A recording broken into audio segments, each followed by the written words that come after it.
கண்களோடாடும் நாணலே இறுதி அத்தியாயம். நீதிமன்றத்தின் உத்தரவின்படி ராஜேந்திரனை கைது செய்ய போலீசார் அந்த ஊருக்குள் நுழைந்தனர்.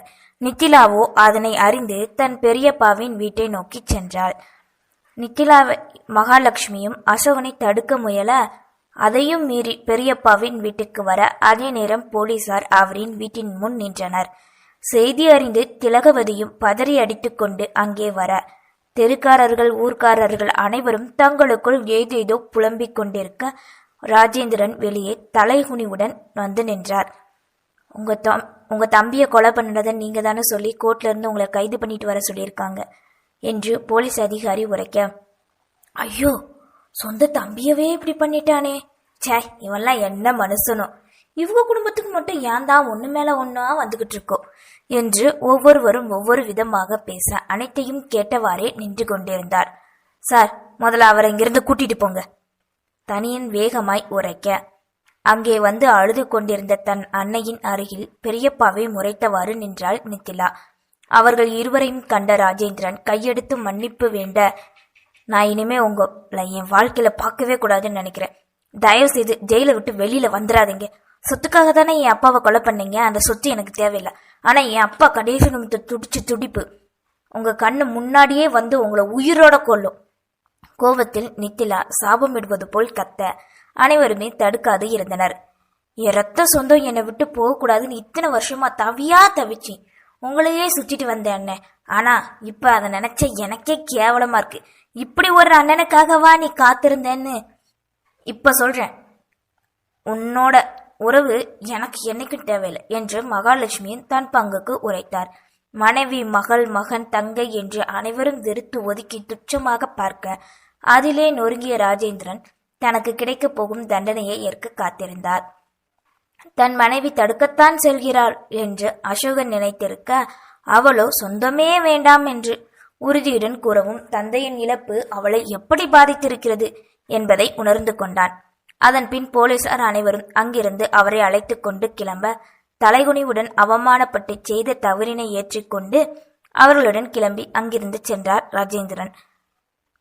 அனைவரும் தங்களுக்குள் ஏதேதோ பேசிக்கொண்டு வேலைகளை பார்க்க செல்ல வாசலில் நின்றிருந்த தன் பெரியம்மா, தன் அருகில் நின்றிருந்த அன்னை இருவரையும் கண்டாள் நித்திலா. அம்மா, ஏக்கமாய் அன்னையின் கரங்களை பற்றி அழைக்க, இதுக்கப்புற நாள் நடந்ததை மறந்து சந்தோஷமா உனக்கு கிடைச்சிய வாழ்க்கை வாழடி. உங்க அப்பாவோட கடைசி ஆசை நீ டாக்டர் ஆகணும்னு, அதை மட்டும் எப்படியாவது அந்த மனுஷனுக்காக நிறைவேற்றிடி என்று அழுகையுடன் கூறிய திலகவதி அங்கிருந்து சென்றார். தன் பெரியம்மாவை காண, எங்களை மன்னிச்சிருமா, உன்னோட முகத்துல முழிக்கிற எந்த தகுதியுமே எங்களுக்கு இல்ல. இந்த மனுஷன் இப்படி பண்ணுவார் நான் நினைச்சு கூட பார்க்கலாமா. உங்க அம்மா சொன்னது மாதிரி நீ உன் வாழ்க்கையை மட்டும் பாருமா, அப்பதான் நீ நிம்மதியா இருக்க முடியும் என கூறிவிட்டு அவரும் வீட்டுக்குள் சென்று மறைய தன் தங்கையின் அருகில் வந்தான் தனியன்.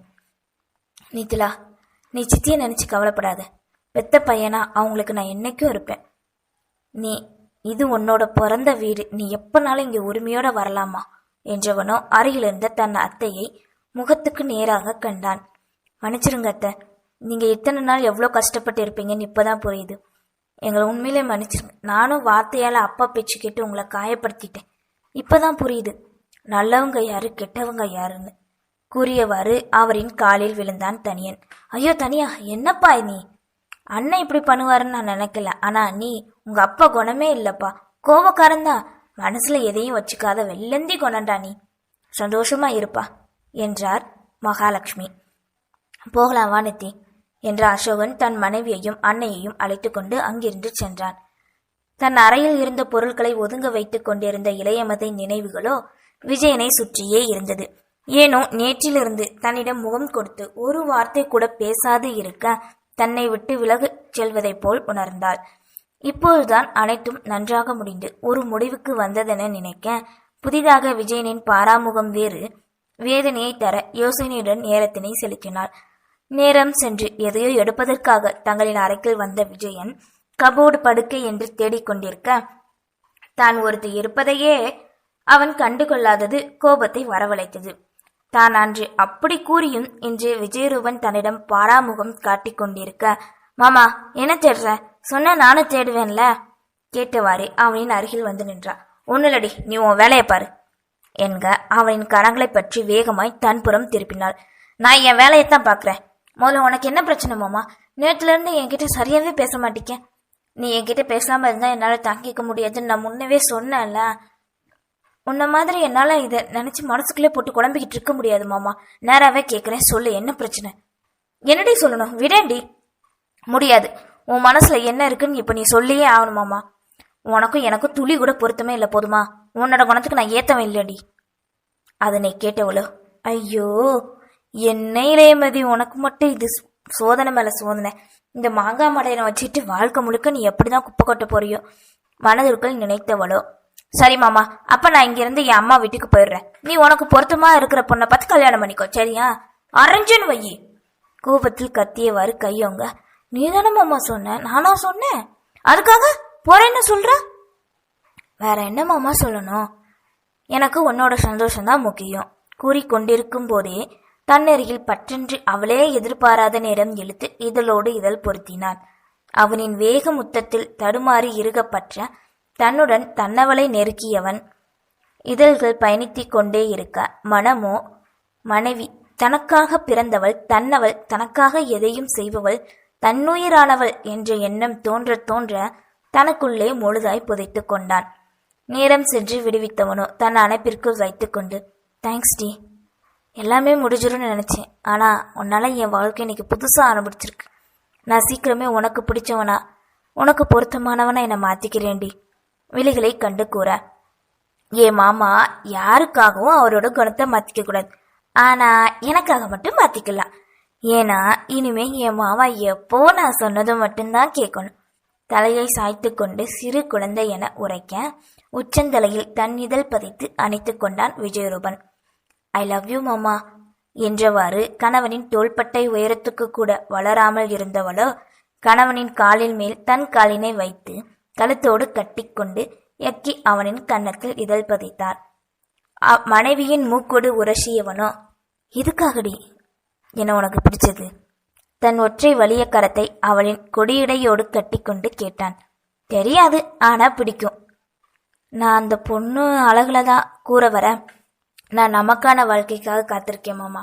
அதை பத்தி மட்டும் நீ நினைக்கணும்னு ஆசைப்படுறேன் என்க அவளுக்காகவே அவளுடனான தன் வாழ்க்கையை வாழ முடிவெடுத்தவன் அனைத்தையும் மறக்க நினைத்து புத்துணர்வு பெற்று நின்றான். நம்ம கல்யாணம் முடிஞ்ச இந்த 2 வாரத்துல நான் ஒரு நாள் கூட உன்கிட்ட மனசு விட்டு பேசினதே இல்லை. அன்னைக்கு நீ எனக்கு புரிய வச்சு நீ கொடுத்த அந்த ஆறுதல் என்னால என் வாழ்க்கையிலே மறக்கவே முடியாது இல்லையா? மிருகமா இருந்த என்னை மாத்தினதே நீ தாண்டி. உனக்காக நான் என்ன வேணாலும் செய்வேன். இப்போ உனக்கு சத்தியம் பண்றேன், இனிமே என்னோட வாழ்க்கையில சந்தோஷம்னா அது நீ மட்டும் தாண்டி. தயவுசெய்து தப்பா எதுவும் பண்ணாதடி இனிமே என்றவனின் மனமோ தன் தந்தை நேற்று அவரின் அறையில் படுக்க வைக்கும் போது இளையமதி தன்மேல் வைத்த காதலால் எடுத்த விபரீத முடிவினை பற்றி கூறியதை நினைத்தான். புரியல மாமா, நான் என்ன கேட்டவாறு அவனிடம் இருந்து விலக பார்க்க மனைவியை விடாது இறுக அணைத்தவனோ, எனக்காக சாவோட விளிம்புக்கு உன்னால எப்படி போக முடிஞ்சது கலங்கி கொண்டு கேட்டான். இவனுக்கு எப்படி இது தெரியும் நினைத்தவளோ, மாமா உனக்கு எப்படி? அவனின் நெஞ்சில் சாய்ந்தவாறே கேட்க, உங்க அப்பா அம்மா கிட்ட நீ எனக்காக போட்ட சண்டை, நீ எடுத்த விபரீத முடிவு, எனக்காக நீ எங்க அப்பா கிட்ட பேசினது எல்லாமே உன் மாமனார் சொல்லிட்டாரடி என்க அவளின் கண்ணீர் துளிகள் கணவனின் நெஞ்சினை நினைத்தது. அதனை உணர்ந்தவனோ வேகமாய் தன்னிடமிருந்து விலக்கி, சாரிடி என்று அவனும் கலங்கி கொண்டு கூறினான். கணவனை மாற்ற நினைத்தவளோ, எனக்கு உன்ன மாதிரியே ஒரு பையன் வேணுமாமா தலை சாய்த்து இமைகள் துடிக்க ஏக்கமாய் இதழில் புன்னகையுடன் கேட்டாள். என் பொண்டாட்டி ஆசையை நிறைவேற்றுறதா என்னோட முதல் கடமையே இனி என்றவாறு அவளை தன்னுடன் சேர்த்து அணைத்து அவளின் சம்மதத்துடன் கணவன் என்ற உரிமையை எடுக்க ஆரம்பித்தான். தன்னை மெய்சிலுக்க வைக்கும் தன்னவனின் எல்லை மீறும் செய்கையில் இசைந்து கொடுக்க தன் இரு கைகளிலும் பூக்குவியலாய் தூக்கியவனோ படுக்கையில் கிடைத்தினான். இருவரும் சேர்ந்து சந்தோஷமாக தங்களின் வாழ்க்கையை வண்ண கோலமாக வரைய ஆரம்பித்தனர். தன்னவளின் காதல் எத்தகையது என்பதை முழுமையாக உணர்ந்து கொண்டான் விஜயரூபன். கதிரவன் விழித்திருந்த நேரம். ஹாஸ்டல் செல்ல நித்திலா கிளம்ப அவளுக்கு உதவி செய்து கொண்டிருந்தாள். அசோகன், எல்லாத்தையும் எடுத்து வச்சுக்கோ, மறந்துடாத நித்தி. சரி. என்றவாறு தன் நீண்ட கூந்தலை பின்னலிட அவளின் அருகில் நெருங்கி வந்தவனோ டேபிளில் சற்றுமுன் தன் அன்னை கொடுத்த மல்லிகைச் சரம் இருக்க அதனை எடுத்து மனைவியின் கூந்தலில் சூடினான். 1 வருஷம்தான், சீக்கிரம் போயிடும். அதுக்கப்புறம் என் பொண்டாட்டி டாக்டர். அவளின் கழுத்தில் தன் தாடையை வைத்து கண்ணம் உரசி கூற, போங்க மாமா, 1 வருஷம் நம்ம பிரிஞ்சு இருக்கணும். யார் சொன்னா? நான் உன்னை பார்க்க வரேன், நீ என்ன பார்க்க இங்க வா.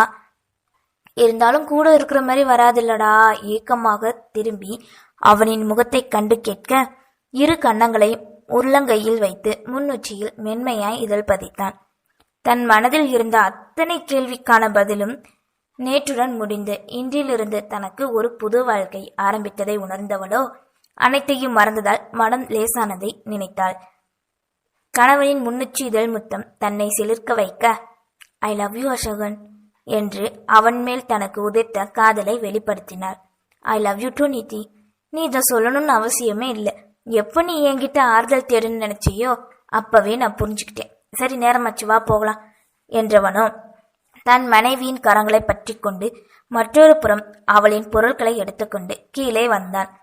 அவர்கள் இருவரும் சந்தோஷமாக வருவதைக் கண்டு பெரியவர்கள் மூவரும் மகிழ, கிளம்பிட்டியாமா? மகாலட்சுமி புன்னகையுடன் கேட்க, ஆமா அத்தை என்றாள் நித்திலா.